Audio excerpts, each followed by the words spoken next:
I remember the moment I found out I wasn't going to inherit my dad's business.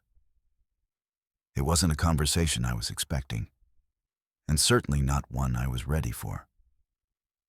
It was the kind of thing that, in a split second, changed everything. One moment I was confident, working hard for the shop I thought I'd own someday. The next, I was standing there, hearing my dad's voice tell me, "I'm giving the business to your brother." 15 years. 15 years of my life spent building something. Sweat, hard work, long nights, and an endless string of customers who trusted me. Gone. Just like that. And my dad, he handed it all over to my younger brother. Stephen, my brother. The one who hadn't spent a single day working on a car until he finished college. The one who couldn't even tell the difference between a lug wrench and a tire loosener. And he was now the new shop manager. I couldn't believe it. In that moment, something snapped inside me. But I didn't scream. I didn't yell. I didn't even cry. I just looked at my dad and said, "Congratulations. You've got your manager." And I walked out. But that's not where it ended. In fact, that was just the beginning of something they never saw coming. I'm Matthew. I'm 35 years old, and I worked at my dad's auto repair shop for 15 years. I wasn't handed anything. I started at the bottom, doing the dirty jobs nobody else wanted. Oil changes, brake fluid checks, tire rotations, the kind of work that builds character, if not a whole lot of excitement. But it was my life. The shop wasn't just a place I worked, it was my identity. The moment I walked out that day, I didn't just lose a job. I lost everything I had worked for. But here's the thing, you don't work that hard for that long and not pick up a few things along the way. I may have walked away from the shop, but I didn't walk away from the fight. And they had no idea what was coming. Before we dive into what happened next, do me a favor. Hit the like button, drop a comment, and make sure you're subscribed. Trust me, you're not going to want to miss the rest of this. Let's get into it. When I first started working at the shop, I didn't expect it to be my life. I was 18, fresh out of high school, and looking for a way to make a living. My dad, Joe, was the owner, a tough guy with a rough exterior. But I always knew he had plans for me. He told me from the start, "This place will be yours someday. Mijo. You're learning the family trade." I didn't mind. I respected that. I knew this business wasn't going to hand me anything. It would take years. And it did. Every day I was there, I learned more than I could ever imagine. The shop was small, just 3 bays, a decent location in a strip mall next to a sandwich shop that always smelled like onions. But it was home. The customers, the cars, the problems. I became the guy who figured out what was wrong when no one else could. By year 5, I wasn't just the oil change guy. People started asking for me specifically. I wasn't just fixing cars, I was building trust. And trust is everything in this business. People don't just give you their cars because they think you're good at your job. They trust you. They know you'll take care of their car like it's your own. And that trust, well, that took me years to earn. Meanwhile, my brother Stephen was off at college, studying business. The plan was always for me to run the shop one day. But Stephen, he had other ideas. He'd come home every summer, talking about all the things he was learning in his fancy business classes, trying to tell me how to run the place. We need to optimize our workflows. We should focus on customer acquisition strategies, marketing, Matthew, it's all about marketing. I rolled my eyes every time. To me, he was just some kid who didn't know the first thing about fixing a car, let alone running a business that relied on real-world, hands-on knowledge. But he was my brother, and I didn't mind him hanging around. Then, things started to shift. My dad began to lean on me more and more. He stopped taking responsibility. His lunch breaks turned into 2-hour disappearing acts.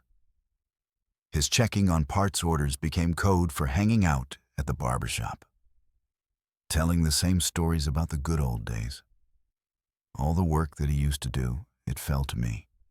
I didn't complain. I had no choice. I was building something. Right, I thought all that effort would pay off. But when Stephen graduated from business school and started hanging around more often, it all started to change. One afternoon, my dad called me into his office. I walked in thinking, this is it. He's finally going to give me the business. The same cramped office, the same coffee-stained desk, the same 2019 calendar hanging on the wall. But this time, when he spoke, everything changed. I'm making Stephen the new shop manager. He'll be taking over operations starting Monday. My heart dropped. I thought I'd misheard him. Stephen, I laughed. Are you serious? Joe looked at me, cold as ice. He's got the education. He knows how to manage a business. I couldn't believe it. This was the guy who once asked me if brake pads go on the tires. The guy who had no idea what a lug wrench was. What about me, I asked, trying to keep my voice steady. You'll be his assistant. He said, you'll teach him the technical side while he handles the business side. Assistant. After 15 years of running the place, I was the guy who had built this business from the ground up. And now I was being told to sit back and let someone else take the reins. Someone with zero experience. That was the moment it clicked. I wasn't just disappointed. I wasn't just angry. I was done. So I looked my dad in the eyes and said the coldest words I could muster. Congratulations on your new manager. Joe, I quit. I didn't make a scene. I didn't throw things. I just walked out the door. And that was it. After I walked out of that office, I wasn't sure what to do next. It felt like my whole life had just been ripped out from under me. 15 years of hard work, sweat and sacrifice, all for nothing. I had dedicated myself to the shop because I thought I was building something bigger than just a paycheck. I thought it was going to be my future. But now, it felt like it was all slipping through my fingers. So, I did what I've always done when life punches me in the gut. I took a step back and started thinking. The more I thought about it, the more I realized I didn't need my dad's shop. I didn't need his approval either. What I needed was a chance to prove myself, to show that all those years weren't wasted, that I was capable of something much bigger than just being the oil change guy. But before I could do anything, I had to deal with the reality of my situation. I didn't have the luxury of sitting around feeling sorry for myself. I had bills to pay, a reputation to rebuild, and a new life to figure out. I thought about the people I'd worked with. People who had been loyal to the shop for years. Diego, the mechanic who had been with us since day one. Javier, the guy who always knew exactly where to get the best parts at the best prices. Esperanza, the front desk manager who always knew how to calm a customer down and make them feel at home. These were the people who had made the shop what it was. Without them, there wouldn't have been any family business to speak of. I called them up one by one, and every single one of them was ready to leave, ready to come with me. to leave Stephen and my dad's sinking ship behind. They were just as fed up as I was. And suddenly, I realized something. We didn't need my dad's shop. We could build our own. I reached out to my Uncle Robert, the black sheep of the family. He was a guy who had never played by anyone else's rules.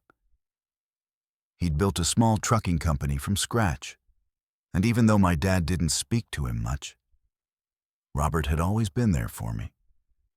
We had a connection. I knew he would understand.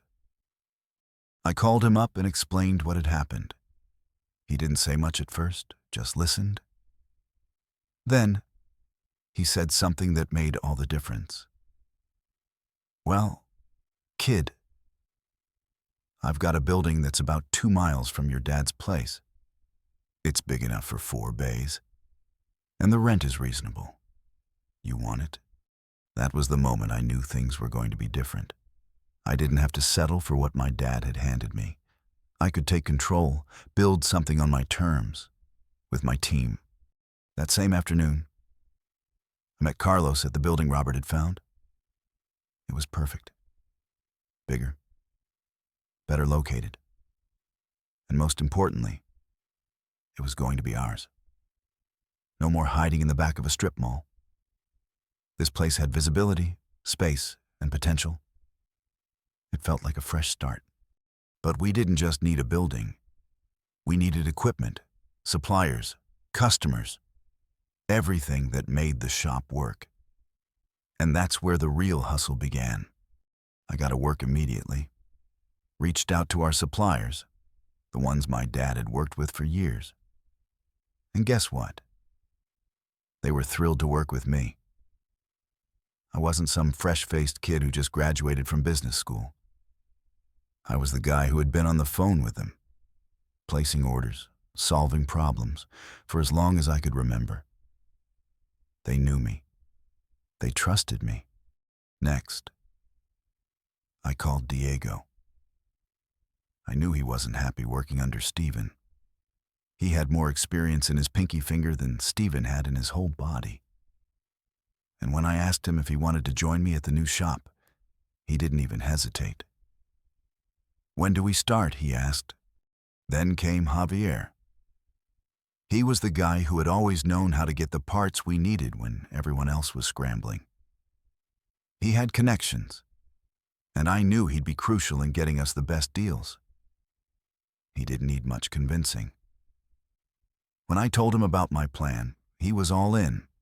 Esperanza was next. She was the glue that held our front office together.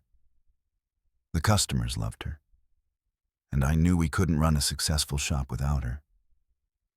When I called her, she practically sighed with relief. "I've been waiting for you to make this move," she said. "Let's do it." By the end of the week, we had a team, a real team. And the best part, we weren't just leaving my dad's failing shop behind. We were building something new, something better. We didn't have to rely on my dad's connections. We didn't need to use his old suppliers or the same tired ways of doing business. We had a fresh start, and every day that passed, I felt more confident that we were making the right choice. But what really pushed me forward was the thought of proving my dad and Stephen wrong. They had underestimated me. They thought I'd fall apart. They thought I'd just accept the hand they dealt me. Well, I wasn't going to let that happen. I was going to build something better. Something they couldn't ignore. As soon as we opened the doors to the new shop, it was clear we were onto something. The word had already spread through the local community that I had started my own place. Diego, Javier, and Esperanza worked tirelessly to set everything up. And before we knew it, we were already doing business with the contractors and loyal customers who had stuck by us for years. But while we were busy building something new, Stephen and my dad were still stuck in the past. They didn't know it yet. But they were on the brink of a disaster. Stephen, with all his fancy business school strategies, couldn't see the forest for the trees. He had no clue what it meant to actually run a shop. He didn't understand the importance of customer relationships.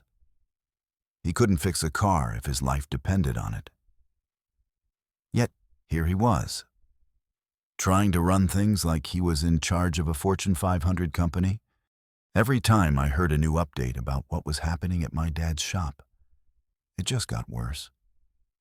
Stephen was still trying to put business strategies in place, but he had no experience to back it up.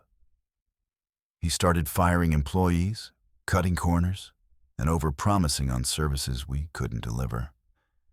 He was making all the wrong moves, and it was costing them everything. I remember the first time I heard about what Stephen had done to one of our longtime customers, Mrs. Vasquez. She had been coming to us for years, and I was the one who always took care of her car. But Stephen, in his infinite wisdom, decided to optimize her service. He quoted her for a transmission flush, telling her it would take 2 hours. Well, it ended up taking Diego 4 hours to fix the job because Stephen had ordered the wrong parts, using some cheap fluid that didn't even match her car's needs. The result, Mrs. Vasquez was furious. She missed an entire day of work, and when she came to pick up her car, she left with a 1-star review. The kind of review that spread like wildfire on social media. And it didn't stop there. Word was getting around that the place wasn't trustworthy anymore. That kind of thing has a ripple effect. Once it starts, it's nearly impossible to stop. And then there was the contractor incident. A work truck came in with brake problems. And Stephen, being Stephen, decided to take a shortcut. He quoted the guy for new brake pads without even checking the rotors. When Diego found out, it turned out the rotors were completely warped and needed replacing too. But instead of owning up to it, Stephen tried to charge the customer twice for 2 different issues, making up a new story about separate problems. The customer walked out and never came back. It wasn't just bad decisions, it was the sheer incompetence. And the worst part was that Stephen couldn't see it.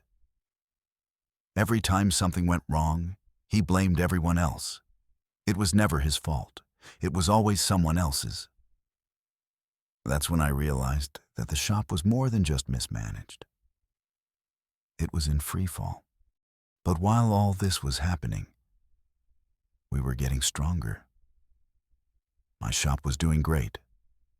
The team we had built was amazing, and customers could see the difference. Our reputation was spreading faster than I had imagined, and we were already booking weeks in advance. The work was coming in, and it was steady. The real challenge came when we started getting business from places my dad had been doing business with for years. I remember the first call I got from Morales, the owner of a landscaping company. He had been one of my dad's biggest customers, bringing in all his fleet vehicles for regular maintenance. But when he heard I had left my dad's shop, he immediately reached out to see if I had opened my own place. He said it flat out. "I've been thinking about switching shops anyway. Your dad's been getting lazy, and Stephen doesn't know anything about commercial vehicles." That was a turning point. I could feel it in my gut. People were noticing. People were leaving my dad's shop, and they were coming to us, not just for repairs, but because they trusted us. They knew we'd treat them right, and they were willing to pay a little more to avoid the hassle of dealing with the mistakes at my dad's place. But the fallout didn't stop there. The next month, another major contract walked out the door. Stephen's poor decisions were slowly but surely eroding everything my dad had built. He had no idea what he was doing. And the more I heard about it, The more I knew, it wasn't just going to be a small business failure. It was a slow-motion disaster. And every mistake Stephen made, every contract we stole, every customer who came to us instead of them, it was all revenge. It wasn't about the money. It wasn't about the cars. It was about proving to my dad, proving to Stephen, that I was right all along. I wasn't just the guy who changed oil. I was the guy who knew the business, and now I had a shot to show the world what I could do. But it wasn't over yet. Not by a long shot. The real turning point was still coming. By the time we had settled into our new shop, I felt a strange combination of anger and relief. On one hand, it felt like everything I had worked for was finally falling into place. On the other hand, I couldn't shake the anger I still felt about the way my dad and Stephen had thrown me aside. 15 years of my life, and they handed everything over to someone who didn't even know how to change a tire. I couldn't let that slide. Not just for my own sake, but for everyone else who had stuck with us all those years. The reality was setting in. My dad's shop wasn't just mismanaged, it was a ticking time bomb. Every decision Stephen made, every mistake he made, it was digging their grave deeper. I could hear the frustration in my friends' and former employees' voices when they talked about him. The mistakes were piling up, and the damage was becoming irreversible. But here's the thing about me. I wasn't just going to sit back and watch them fail. I didn't just walk out of my dad's shop for no reason. I wasn't going to let their failure be my only story. I had to do something. So, I started planning. The first step was simple. I needed to make sure my new shop was more than just a place where people came because they didn't want to deal with Stephen's mistakes. I needed to build something that was better. Something that couldn't be ignored. I knew the key to success wasn't just about fixing cars, it was about building relationships. And that's what Stephen had missed entirely. Business isn't just about the numbers. It's about people. It's about trust. And I already had that. The customers who came to me didn't just trust me with their cars. They trusted me because I had spent years proving I could get the job done right. They knew I wasn't in it for the quick buck. I was in it for the long haul, and I wasn't going to let anyone forget that. But the bigger plan that had to be about more than just offering good service, it had to be about taking what Stephen and my dad had built and turning it into something they couldn't ignore. I knew we had a lot of work to do to get ahead of them, but it was doable. The first thing I did was secure a partnership with Morales Landscaping. That was huge. Morales had been one of the largest customers for my dad's shop, bringing in all his fleet vehicles for regular maintenance. When Morales came to me, asking if I could help him with his trucks, I knew that was my chance to prove something. I didn't just want to fix the trucks. I wanted to make Morales realize how much better we were. So, I set up a meeting, showed him around the shop, and explained exactly how we would take care of his vehicles. By the time the meeting was over, he was sold. He wasn't just going to bring 1 or 2 trucks in. He was going to bring his entire fleet. This wasn't just about winning a contract. It was about setting the tone. I wanted to show Morales, and everyone else who was watching, that we could offer something my dad's shop couldn't, a level of care, professionalism, and reliability that came from experience. But while I was doing this, I knew the time was coming. The time when my dad and Stephen would realize they had a real problem. And that's when I decided to take things up a notch. I wasn't going to just sit back and wait for them to fall apart. I was going to make sure it happened faster. It wasn't enough for me to succeed. I needed them to fail. I needed Stephen to see the mess he had made. and I needed my dad to finally understand the kind of person he had thrown away. But I had to be careful. It wasn't about making rash moves, it was about strategy. I needed to get the right people on my side, make the right moves, and let their mistakes pile up. So, I started to do what I did best: make the right connections. I worked even harder with the suppliers. I reached out to the contractors who had worked with my dad, the ones who had been loyal to the business but were now looking for something better. I made sure they knew who I was, what my shop could offer. And then, things really started to get interesting. As Morales and a few other big names started bringing in their business, word spread quickly. We had more cars coming through our shop than I had ever expected. And with every car we fixed, with every satisfied customer, I could feel the momentum building. By the time my dad and Steven started realizing what was happening, it was already too late. They were losing contracts, losing customers, and losing control of the shop. And the best part, I wasn't even trying to destroy them directly. I just kept doing what I was doing, working hard, building trust, and proving that experience beats a business degree any day of the week. But it wasn't over. Not by a long shot. I had one final step in mind. And when I took that step, everything would change. By now, everything was in motion. My new shop was doing better than I could have ever hoped. We had steady business, loyal customers, and word of mouth was spreading faster than I could keep up with. But, as satisfying as that was, I still had a bigger goal in mind. It wasn't enough for me to just succeed. I wanted them to understand exactly what they'd lost, to realize that their mistakes cost them far more than just a few customers. I started executing my plan in small, calculated moves.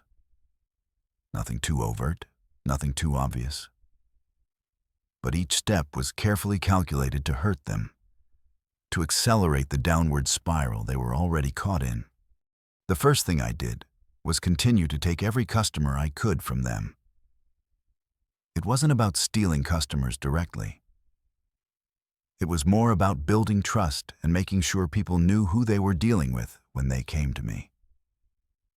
I didn't have to do anything drastic. All I had to do was show up, keep my promises, and deliver results. Word spread quickly that at my shop, cars got fixed the right way. No shortcuts.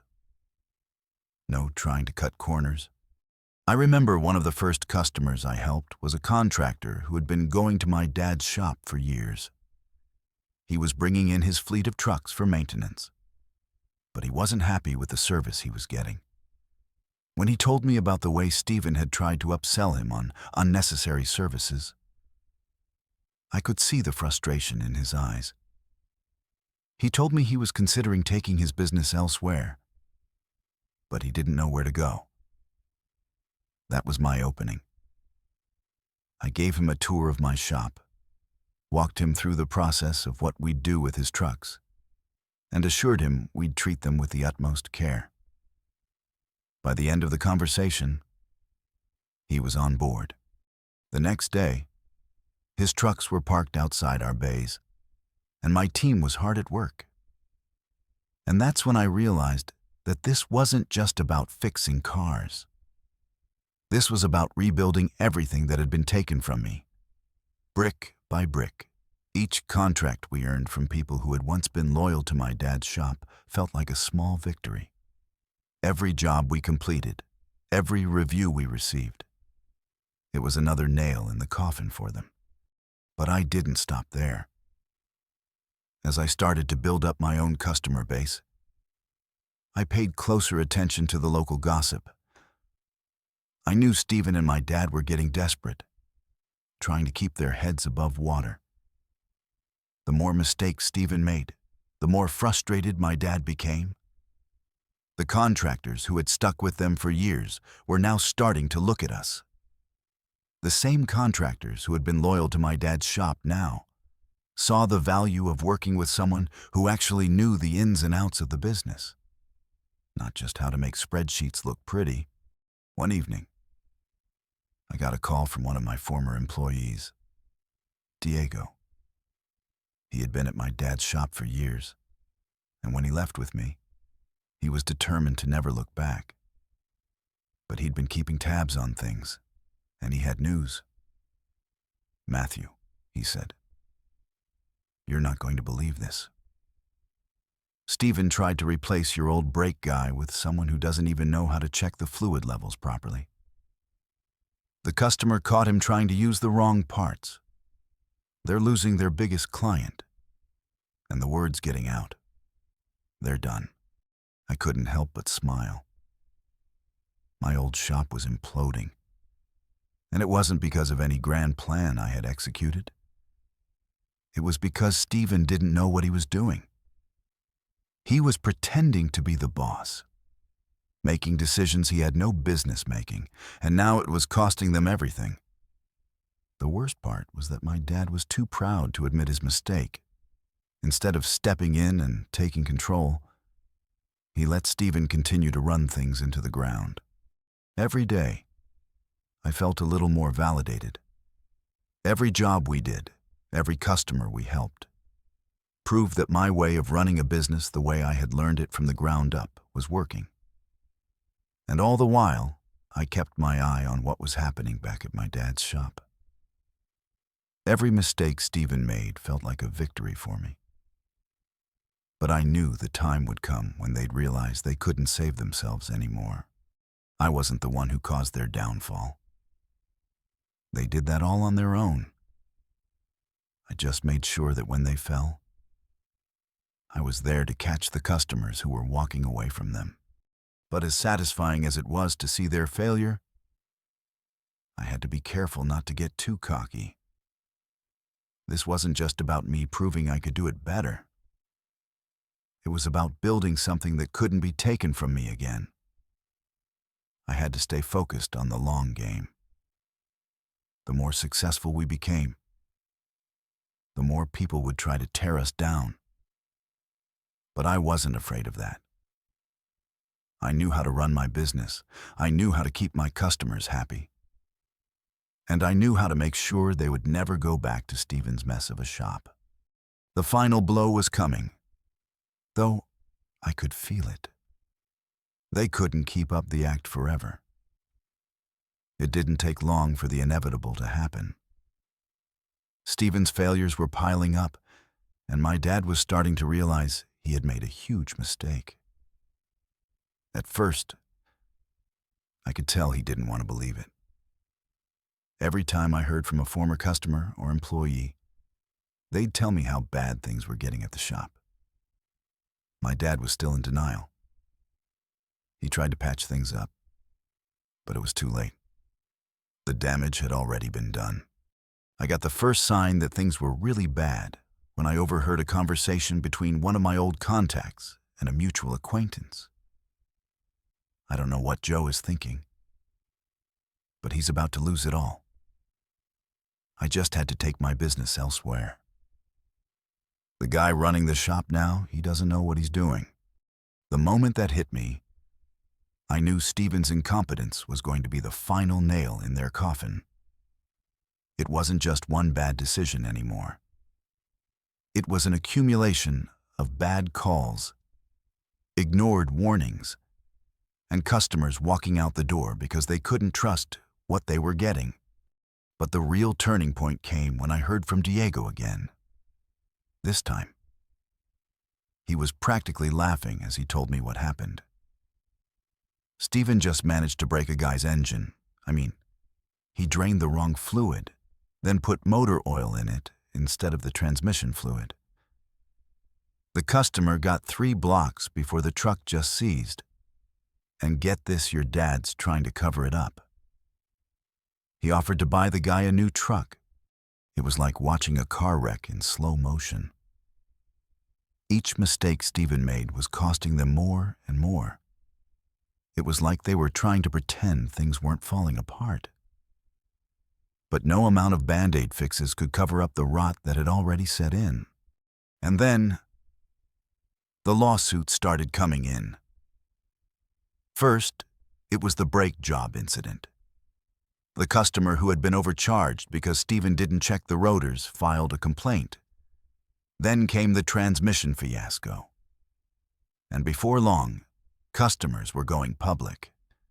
People were sharing stories of poor work, bad service, and inflated prices.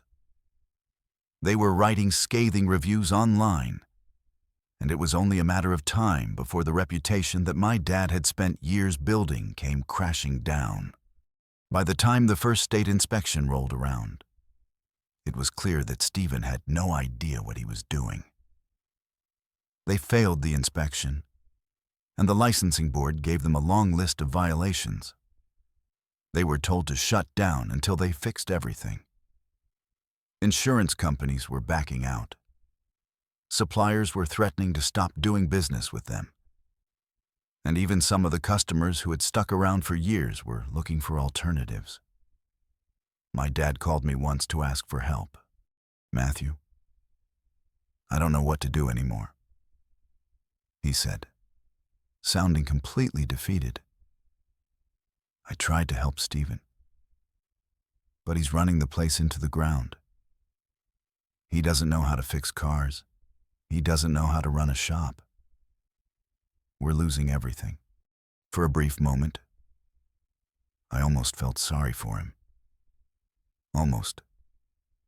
But then I remembered the 15 years I spent waiting for that shop to be mine, only for him to hand it over to Stephen. He'd made his choice, and now he had to live with it. I listened to him vent for a while, but I didn't say much. What was there to say? The writing was on the wall. I wasn't coming back to save him. Not after everything that had happened. I had my own business now, and it was thriving.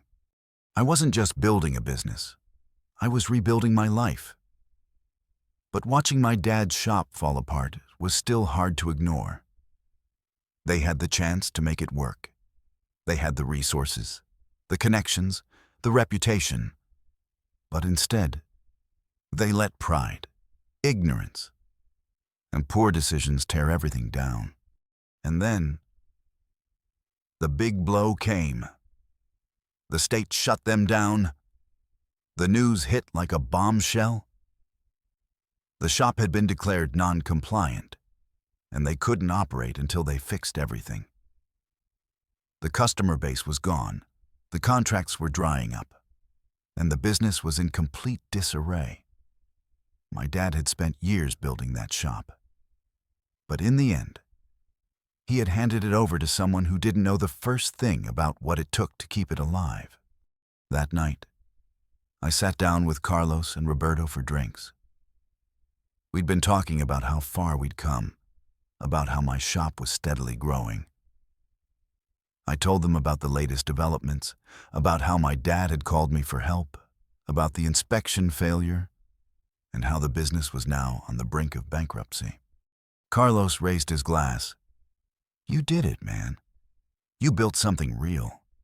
And look at them. They're falling apart." I smiled. But it wasn't out of happiness. It was out of relief. They couldn't hurt me anymore. They couldn't take away my future. But the real satisfaction came when I got the call that I'd been waiting for. Morales, the contractor I'd worked so hard to bring in, had signed a new contract. He wasn't just bringing a few trucks in anymore. He was bringing his entire fleet. And the best part, he was cutting ties with my dad's shop for good. "Matthew," he said on the phone, "I just want to thank you again for taking care of my trucks. I heard about what happened with Joe's shop. I'm glad I made the switch." That was it.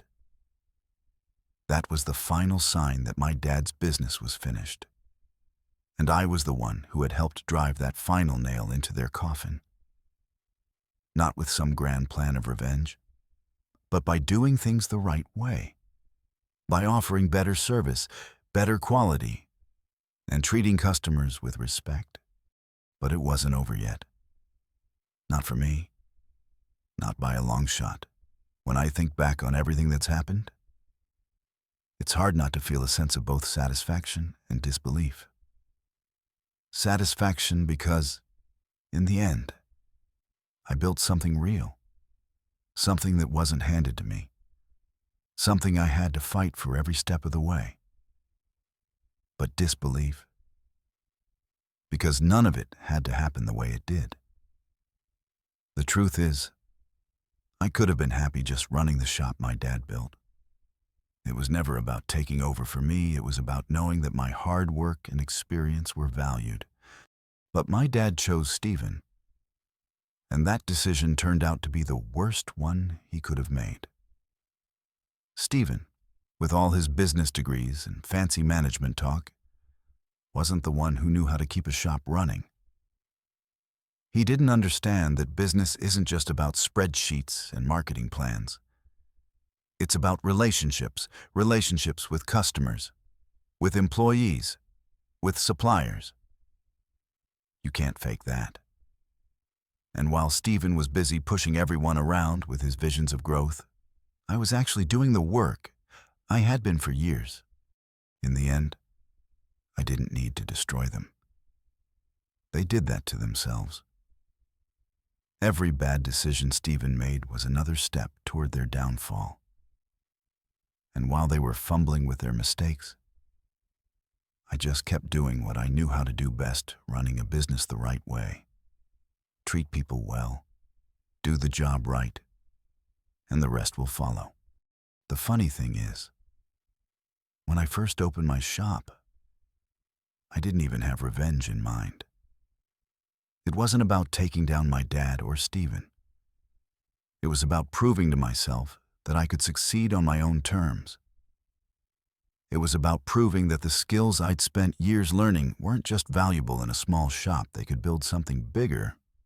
But when you get pushed to the edge, something happens. You realize you've been underestimated. And that's when you take a step back, breathe, and put the plan into motion. I didn't start out with a master plan to destroy anyone. I just started doing things the right way, and the pieces fell into place. My business grew steadily. Word spread, and customers flocked to us. It wasn't about one big victory. It was a steady accumulation of small wins, each one proving that doing things the right way always works out in the end. As for my dad, well, he eventually called me again. This time, his tone was different. He didn't ask me to come back. He didn't beg. But he did say something that stuck with me. I get it now. Matthew, I see what you were trying to tell me all these years. I was wrong. You were right. It wasn't an apology, and it wasn't what I had been waiting for all those years. But it was a start. Maybe, just maybe. My dad understood that success isn't just handed to you, it's earned. And I had earned mine. The hard way. But even that call didn't change things for me. I had moved on. I wasn't the same person I was when I walked out of that shop. I had my own business, my own future to worry about. The past, with all its anger and betrayal, had faded into the background. And as for Stephen, well, he tried to reach out a few times. He even suggested we partner up his vision. Of course. But now, with me as a co-owner, I laughed when I got that message. Maybe he thought I'd forgotten everything. But I hadn't. I wasn't going to work with him again. I had worked too hard to get where I was to let anyone else mess that up. And Stephen, he had learned the hard way that knowing how to manage a business on paper doesn't mean you know how to run one in reality. Now, my shop is doing better than ever. We expanded into 2 locations. We've hired a solid team, and customers are driving in from all over the city. It's not about the money anymore. It's about the satisfaction of knowing that the business I built is mine, and nobody can take that away from me. Looking back, I realize how far I've come. I didn't just win because I outsmarted them or beat them at their own game. I won because I stayed true to what I knew. I worked hard, I kept my head down, and I never gave up. It's easy to get caught up in wanting revenge. But in the end, the best revenge is living well. And that's exactly what I'm doing. So, what's the lesson in all this? It's simple. Never let anyone underestimate you. Never let anyone tell you that you can't build something because of where you started. Hard work, experience, and loyalty are more valuable than any degree or title. And most importantly, success doesn't come overnight.